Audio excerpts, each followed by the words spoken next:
everyone. My name is Ramiro. I live in Los Angeles, California. I'm from New York, and I'm a member of Anticonquista. Anticonquista is the Communist Party of the Latin American and Caribbean diaspora. And welcome to episode 4 of Decolonizing Media. Decolonizing Media is a new video podcast available on Anticonquista that breaks down all of the imperialist lies that we're constantly exposed to by mainstream media. So today we're going to take a look at the topic of communism and fascism. Now, this is a topic that is often misconstrued by both liberals and conservatives. And later on, we're going to take a look at a video titled "Why Isn't Communism as Hated as Nazism" by right-wing commentator Dennis Prager.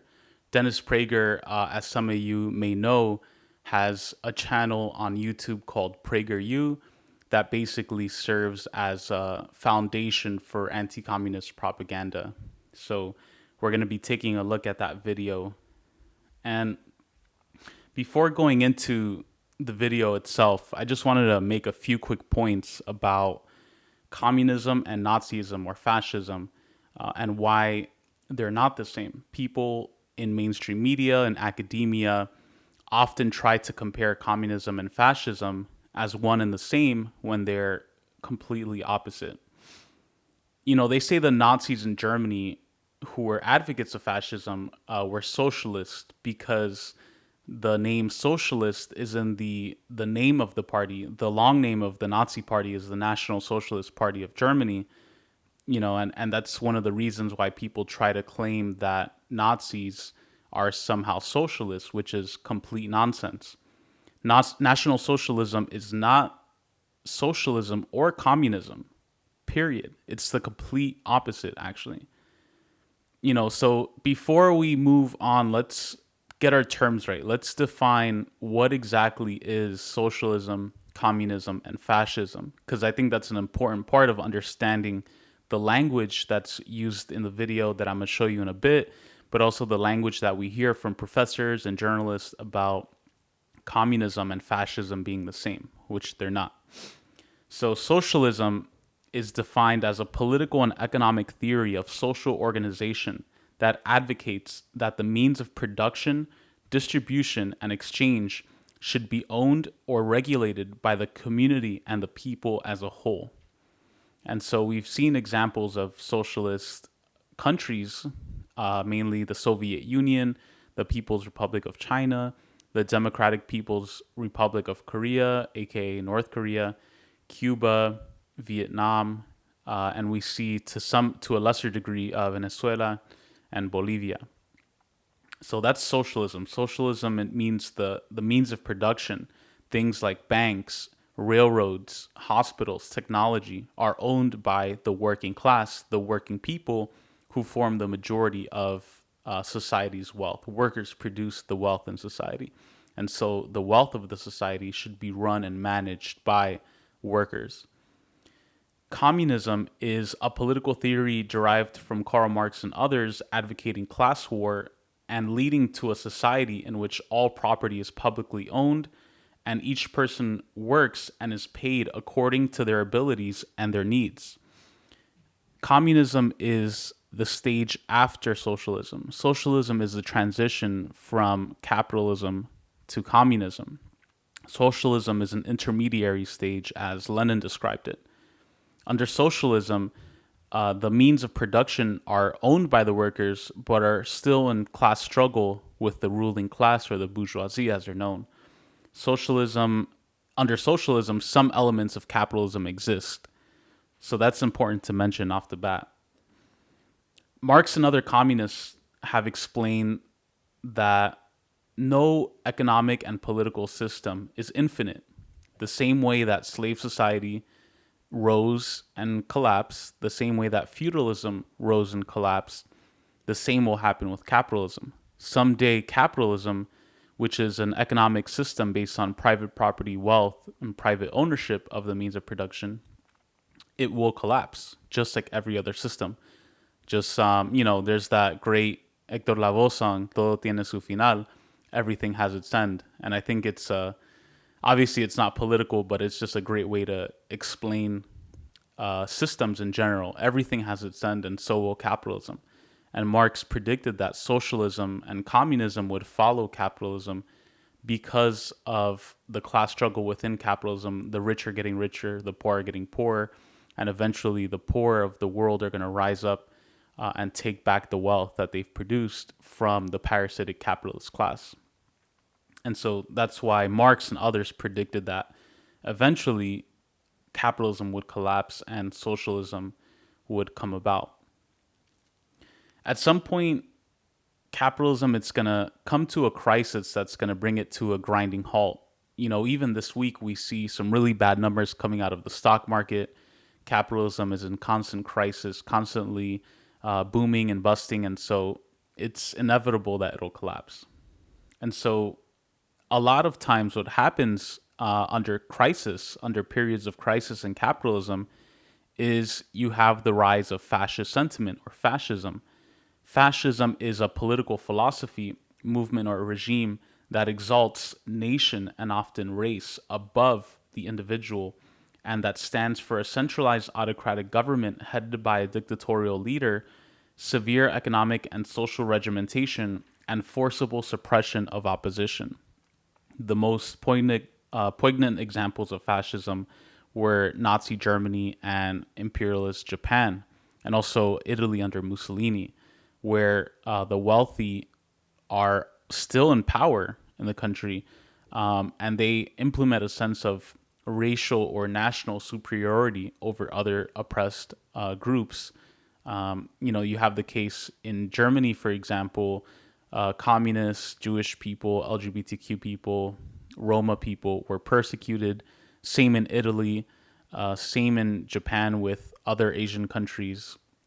And under fascism, what you have is a ruling class, a corporate class that is militarized, that is in power, that is dominant, and is not giving over control of society to the oppressed class. Under fascism, the strong win. It's a very Darwinistic system where the strong win and are in power, and the so-called weak don't deserve any power or privileges because they are weak, according to fascist thought. So those are the definitions that I found that are helpful of socialism, communism, and fascism.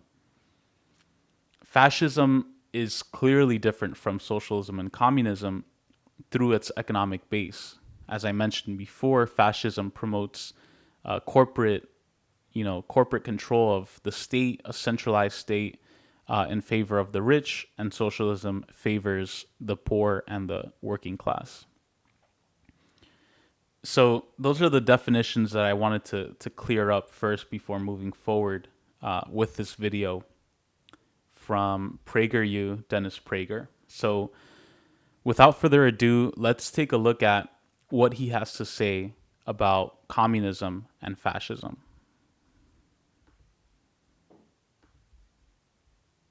When people describe particularly evil individuals or regimes, why is it that they use the terms Nazi or fascist, but almost never communist? Given the unparalleled amount of human suffering communists have caused, why is communist so much less a term of revulsion than Nazi? Communists killed 70 million people in China, more than 20 million people in the Soviet Union, not including about 5 million Ukrainians. Where is he getting these numbers from? He's throwing out these ridiculous numbers of a gajillion people being killed supposedly under socialism and communism.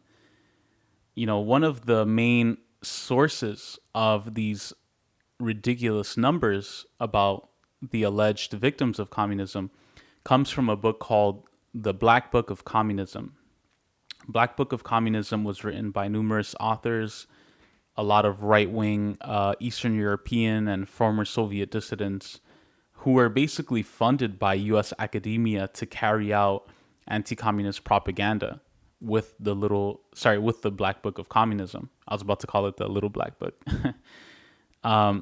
So the Black Book of Communism is one of the main sources of quotes and stats that these anti-communists purport and put out there.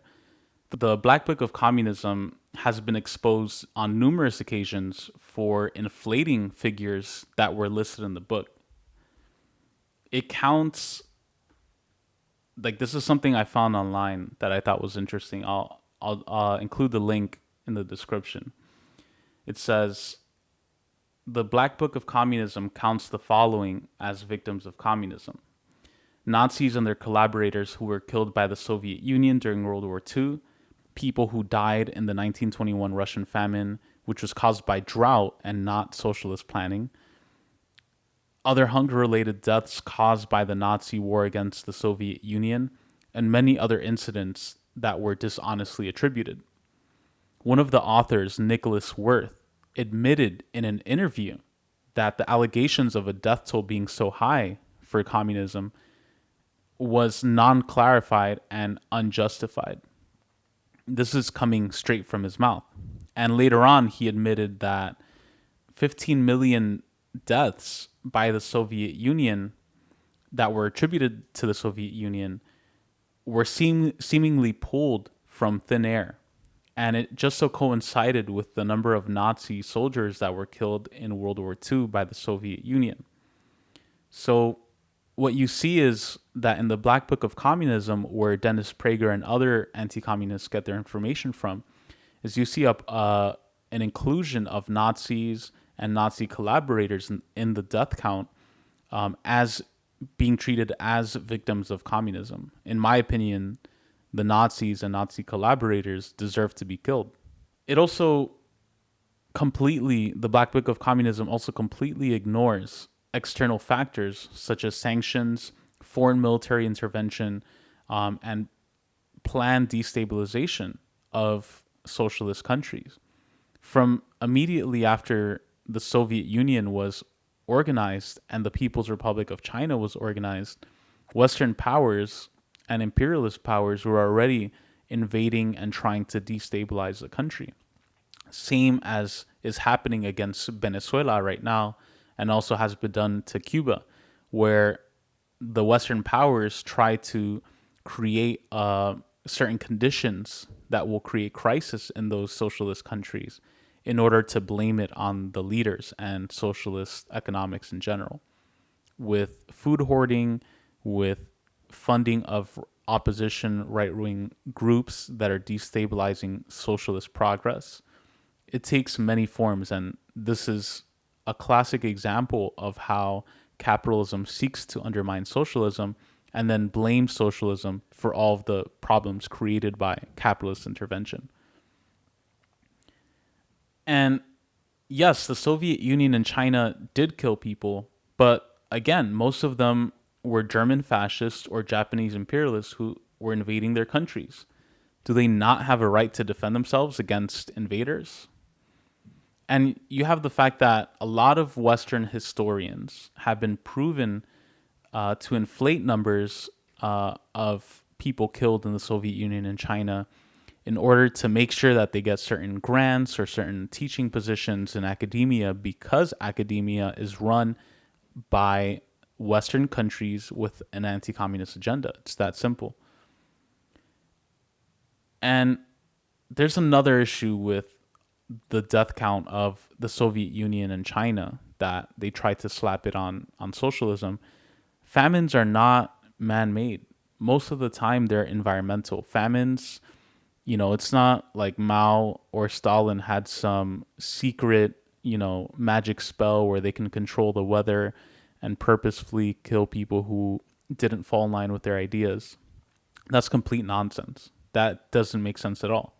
Famines have happened in the Soviet Union and China long before they were established, long before socialist revolutions came.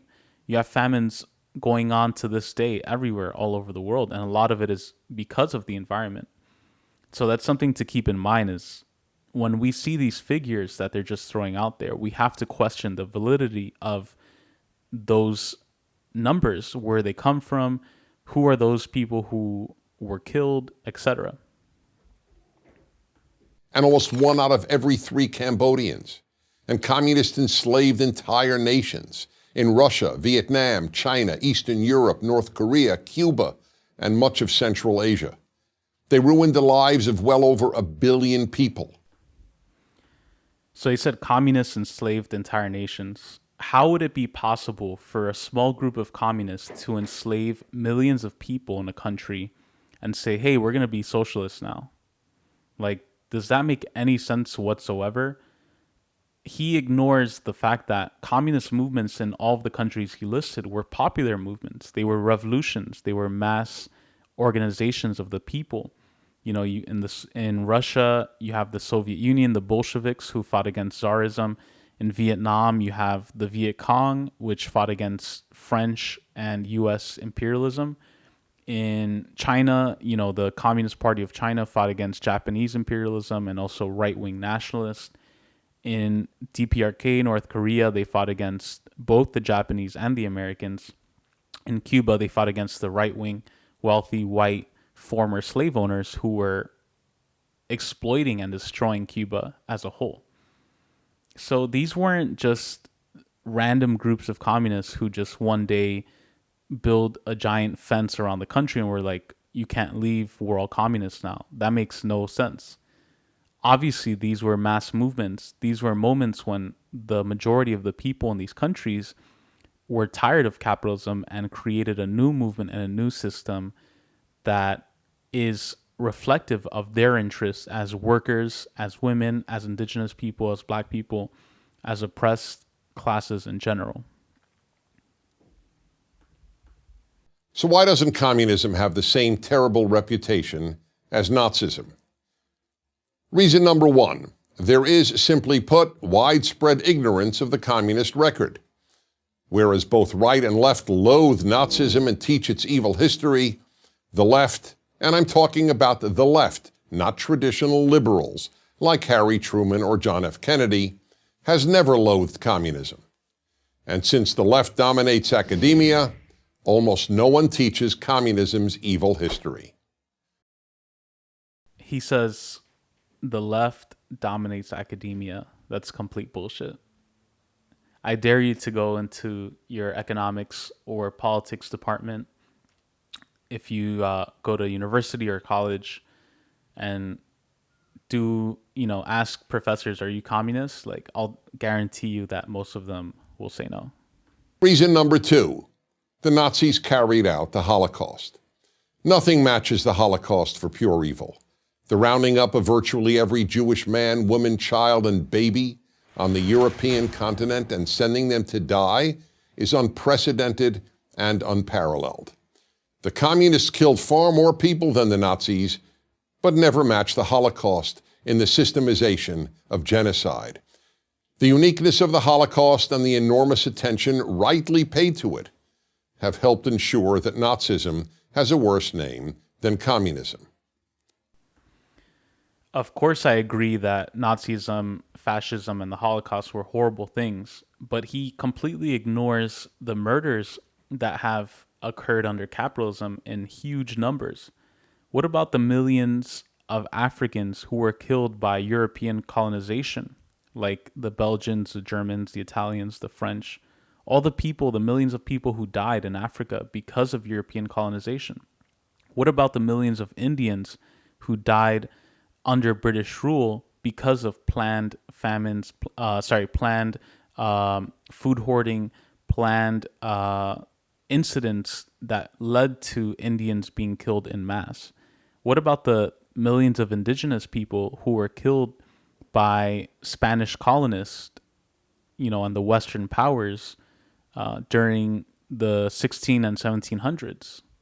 What about all of the people who day to day around the world, even today in Yemen, who are dying because of the capitalist imperial system, because of a U.S. support for Saudi Arabia, European support for Saudi Arabia? He fails to include that in any of his analysis, and he just zeroes in on these inflated numbers that legitimately come from thin air. Reason number 3, communism is based on nice-sounding theories. Nazism isn't. It's based on heinous-sounding theories. Intellectuals in general, including, of course, the intellectuals who write history, are seduced by words, so much so that they deem actions as less significant than words. For that reason, they haven't focused nearly as much attention on the horrific actions of communists as they have on the horrific actions of the Nazis. They dismiss the evils of communists as perversions of true communism, but they regard Nazi atrocities, correctly, as the logical and inevitable results of Nazism. He talks about horrific actions committed by communists and fascists as if they were one and the same, as if they kill people for the same reasons, which is false. We know that in real life, in the material world, in history, both groups have killed people for different reasons. Fascists kill people because they see people of certain nationalities or religions or ethnic groups as weak, inferior, and in their way of becoming the master race. Communists kill people because they're wealthy bosses who exploit society, who exploit workers, the majority of people in the world.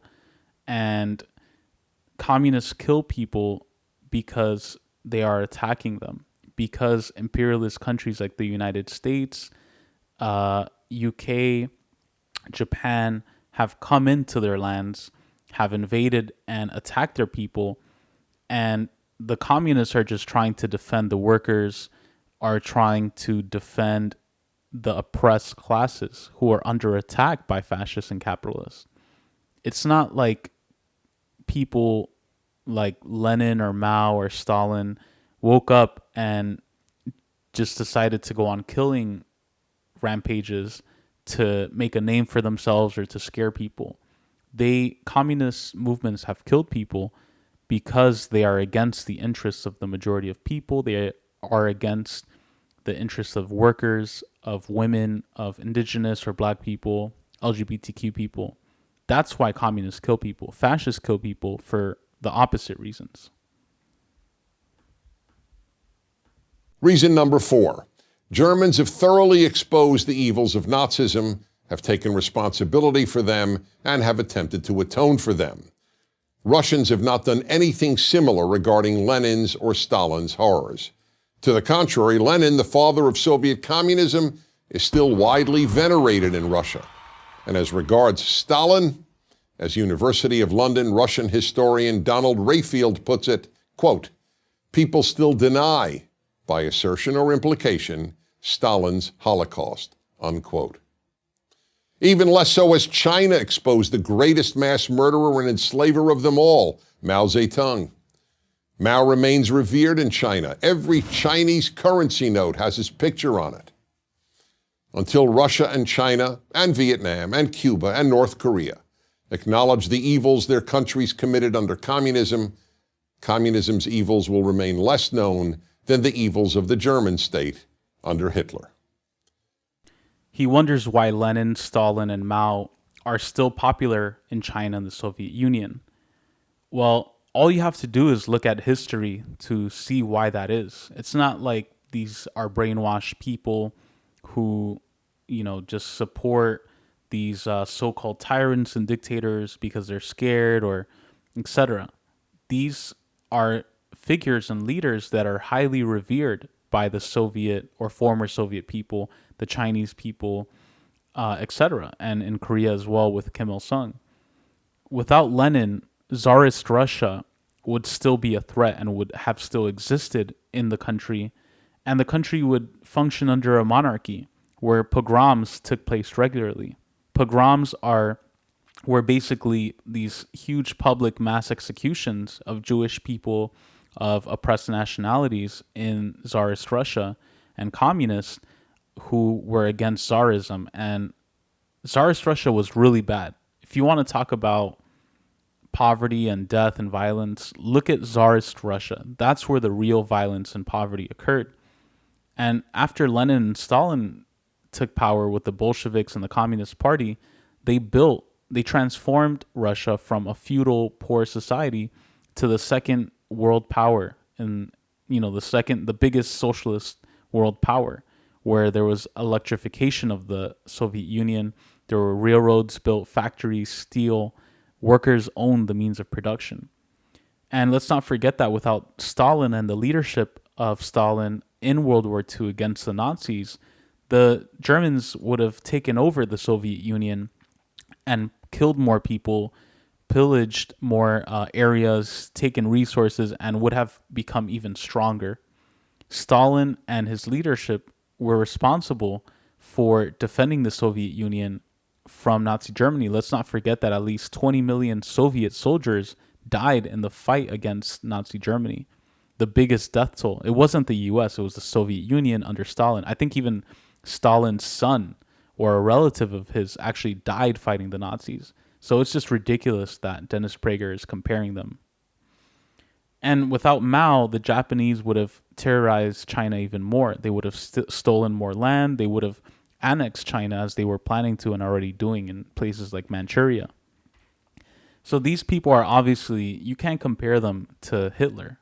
These were communists who were defending their people against tyranny, against fascism, against capitalism, and against imperialism. They were not out to kill, ethnic groups who they saw as inferior or anything like that. They were defending their people and killing enemies as necessary.